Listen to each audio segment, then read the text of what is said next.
आणि आज आपण बघितलं तर दरवर्षी 10 लाख युवा ग्रॅज्युएट होऊन बाहेर निघत आहेत आणि नोकरी किती लोकांना मिळते तर लाखभर लोकांना सुद्धा मिळत नाही। मग 9 लाख लोकांनी काय करायचं? वडिलाचं समजा एखादी रिक्षा असेल आणि पोरग रिक्षा चालवतो तर आपण म्हणतो त्याला नोकरी मिळाली, असं नसतं अध्यक्ष महोदय। त्याला दुसरं काहीतरी करायचं असतं पण तिथं संधी मिळत नाही म्हणून त्याला रिक्षा चालवावी लागते। अध्यक्ष महोदय, टपरीवर बसून तिथं कुठेतरी काम करावं लागतं, एखाद्या शेतामध्ये मन नसताना सुद्धा तिथं काम करावं लागतं। अध्यक्ष महोदय, याला एम्प्लॉयमेंट म्हणत नाही। सरकार जेव्हा तिथं फेल होतं तर मग अशा पद्धतीने मन नसताना सुद्धा या युवांना तिथं काम करावं लागतं। अध्यक्ष, लोकांना हाताला काम मिळत नसेल तर मुलांनी काय करायचं? तर स्पर्धा परीक्षेसाठी प्रयत्न करायचा। कुणीतरी पोलीस होण्याचा प्रयत्न करते, गुंडागर्दी त्यांना संपवायची, कोणातरी तहसीलदार बनायचे, कोणातरी तलाठी बनायचे, शेतकऱ्याला मदत व्हावी। अध्यक्ष महोदय, साधी सोपी स्वप्न आहे त्यांची, त्यासाठी कष्ट करतात।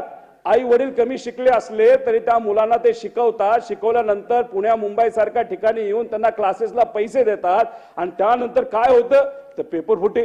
अनेक वेळा मुद्दा इथं मांडला, तिथं देवेंद्र फडणवीस साहेबांना सुद्धा हा मुद्दा मांडल्यानंतर आम्हाला उत्तर मिळतं की आजची पिढी सिरियस नाही। 1000 रुपये आम्ही असेच लावतो युवा पिढी तिथं सिरियस होण्यासाठी। अध्यक्ष महोदय, याच्यामध्ये आम्ही अनेक पुरावे अध्यक्ष महोदय तिथं दिलेत।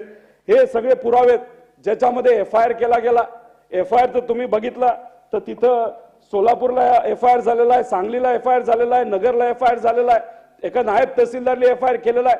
आणि मी जेव्हा हा मुद्दा इथं मांडला आणि जे काय पेपरमध्ये आलं तिथले युवा जो बोलतोय की एका तलाठीला 20-20 लाख रुपये घेतले अध्यक्ष महोदय, आणि मी फक्त हा मुद्दा मांडला, युवांची बाजू मांडली, तर आम्हाला मंत्री महोदय महसूल काय बोलतात? ह्यांच्यावर कारवाई। अरे कारवाई करायची करा, आम्ही नाही घाबरत, आम्ही लोकांची बाजू घेतच राहणार, आम्ही या बाबतीत कुठेही हलगर्जीपणा करणार नाही। त्यामुळे माझ्यावर कारवाई करून जर ह्याच्यावर SIT लागत असेल, ह्याच्यावर कुठेतरी लक्ष दिलं जात असेल, ह्याच्यावर जे इन्व्हेस्टिगेशन या पेपर फुटीवर होणार असेल तर मी जेलमध्ये पण जायला तयार आहे, पण या बाबतीत SIT झाली पाहिजे। आणि जर एखाद्या मंत्र्यावर उलट बोलून त्यांच्यावर बोलून SIT सहजपणे जर बसत असेल तर हो, आम्ही म्हणतो या सरकारने या बाबतीत भ्रष्टाचार केलेला आहे, तर नसेल केला तर SIT लावा।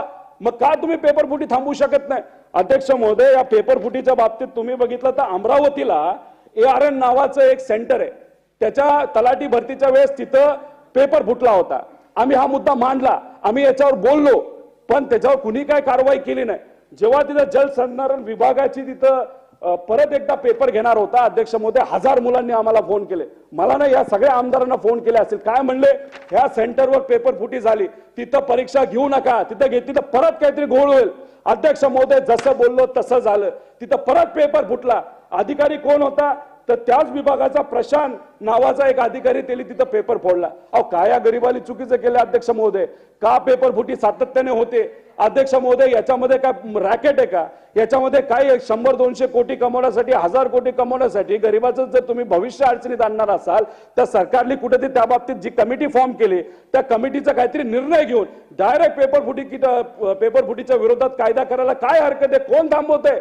का तुम्हाला पेपर फुटी करायचीच आहे का? त्याच्यामध्ये भ्रष्टाचार करायचाच आहे? पैसा घेतल्याशिवाय नोकरी द्यायचीच नाही असं जर ठरवलं असेल तर तुम्ही सांगा।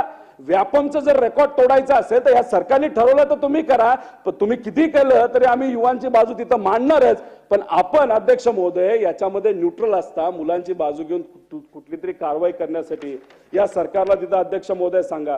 मुंबई उच्च न्यायालय सहाय्यक परीक्षा, महाराष्ट्र जलसंपदा विभाग, PhD फेलोशिप परीक्षा, सार्वजनिक बांधकाम, तलाठी भरती, या सगळ्या गोष्टींमध्ये अध्यक्ष महोदय तिथं पेपर फुटी झाली। अध्यक्ष महोदय, या सगळ्या गोष्टींकडे कुठं लक्ष द्यायची जरूर। अध्यक्ष महोदय, MPSC आम्हाला असं वाटतं की ते सगळ्यात न्यूट्रल एक संघटना आहे, संस्था आहे। अध्यक्ष महोदय, तिथं सुद्धा कॉन्ट्रॅक्टवर लोक घेतली जातात। अध्यक्ष महोदय, आम्ही कॉन्ट्रॅक्ट भरतीच्या विरोधात, आणि MPSC मध्ये 40 लोक कॉन्ट्रॅक्टवर घेतली जातात। म्हणजे आम्ही जो मुद्दा मांडतो, जे युवा तिथं आंदोलन करतात, काही तर आत्महत्या करायचं तिथं म्हणतात, हे काय सरकारला काय त्याच्याबद्दल काही सिरियसनेस नाही का अध्यक्ष महोदय? आणि तुम्ही डायरेक्ट MPSC मध्ये कॉन्ट्रॅक्ट भरती करता, हे कुठेतरी तुम्ही मेसेज देण्याचा प्रयत्न करत आहात की आम्ही युवांच्या बद्दल सिरियस नाही। अहो, युवांचे वडील शेतकरी कष्ट करतात, असं सांगावं लागेल?